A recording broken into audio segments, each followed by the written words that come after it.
So welcome, Mr. John Kavanagh, world famous martial artist and coach. So it's the first time in Hungary. The first impressions about the country, about the capital city? I actually flew through Budapest on the way to my sister's wedding in Rome about 20 years ago. So that was a brief visit, but this is my first time actually staying, and it's beautiful. Really enjoying it. People are very friendly, and I really like that. I like the goulash. I like the food. Yeah, we are very happy about that. That today will be two very crucial fights for Brian Moore and Jan Pascu for Team SBG Ireland. What do you expect from the guys and from the fight? Yeah, Brian's opponent is he's got a kind of awkward style. He's got an unusual timing about him. I think Brian is a bit more experienced, a bit more skillful, but anything can happen in a fight, so he's got to respect him, and we're going to put the pressure on early and hopefully get him out there quick. Pascu's opponent is coming into the fight with a huge amount of hype.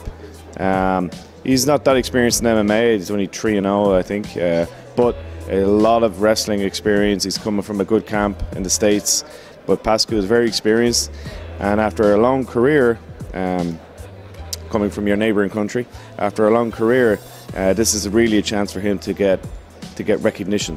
So I think it's going to be a very tough fight. Round one, I think he's going to have a lot of action. I think his opponent will slow down a bit, and then I'm hoping Pascu's experience and patience will pay off in the later rounds. So I think it's going to be, could go the distance, or maybe round 3, Pascu stops him. Besides these two really good fighters, you have a lot of plenty amazing good fighters at SBG Ireland. You are a leader of the club and the establisher. So what do you think, what are the keys of the success? What are the ingredients of the good results at your club? It's the same boring answer every time. It's work, work, work. You know, it's if you're in the gym, you're training all the time, you're competing, you're taking tough fights. That's what's going to make you. That's what's going to make you good. So yeah, that's all we do, is try to keep our head down and keep training and ignore stuff that's going on around us. And I'm here now with 2 of my guys. I hope we have a good night, and next weekend I'm somewhere else at another fight. The weekend after, somewhere else another fight. So just keep the momentum going. You are a club leader, you are a coach, but sometimes you have to be a father of the students or a friend of the students. So what is your relationship between the trainees and the coach? You do your best. I mean, I have a big gym, I have a lot of fighters, a lot of numbers. Fighters have to take a lot of personal responsibility for what they're doing. I'm one person. I do my best. I travel as many fights as I can. Yeah, and if you could just tell us a couple of words with the young generation, the young fighters who could be the champions of the future. Do you have some really talented kids at the gym now? Yeah, well, you know, Gallagher's only 20 years of age. He was supposed to be main event on this card. He unfortunately got injured. Yeah, we have a big teens program in our gym back home. A lot of kids coming through. These really see MMA as a sport of the future. Same advice. Train every day. Keep training. Nothing comes easy. There's no secret to success. No special move to learn. It's the grind. It's getting in there. It's training. It's pushing yourself, and that's the big secret for winning. Do you have big plans for your club for 2018, which you really would like to achieve this year? You know, not so much. More just keep competing regularly, keep training hard. You know, we're very lucky. We have a good relationship with Bellator. We're putting on great shows. Yeah, my goal is just to try and keep doing what we're doing. So your book's title, and I think your core philosophy is win or learn. So still working at the club, is still the main thing? I don't see a better way of doing it. With a loss, nobody likes losing. You can get upset about it, and some people quit when they lose or something goes wrong.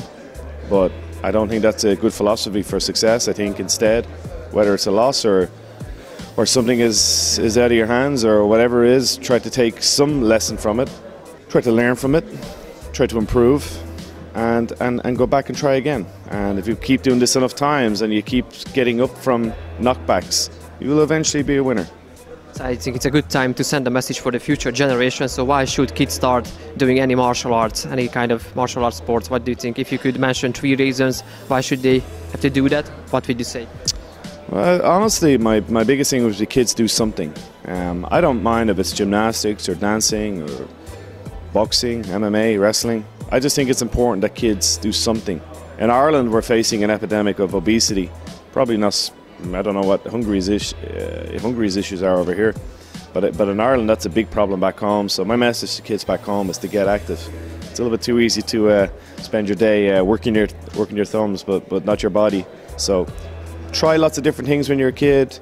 Try football, try wrestling, try boxing, try MMA, try whatever it is you like, but make it physical and find something you enjoy and then do it every day.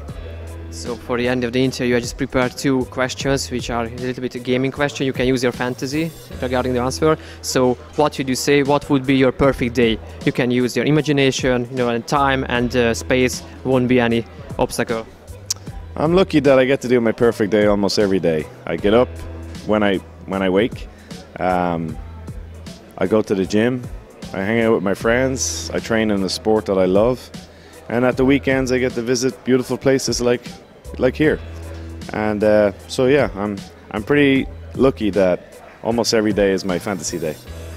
And the last question is that if you could pick anybody from the history, it doesn't matter if it's alive or dead, to have a dinner with him or her, who would you say? You can mention more names if you would like to. Who will I like? I'm going to say Christopher Hitchens. He's a writer that I admire. So he sounds like it. From what I've read about him and interviews I've seen of him, he seemed like a very interesting dinner companion.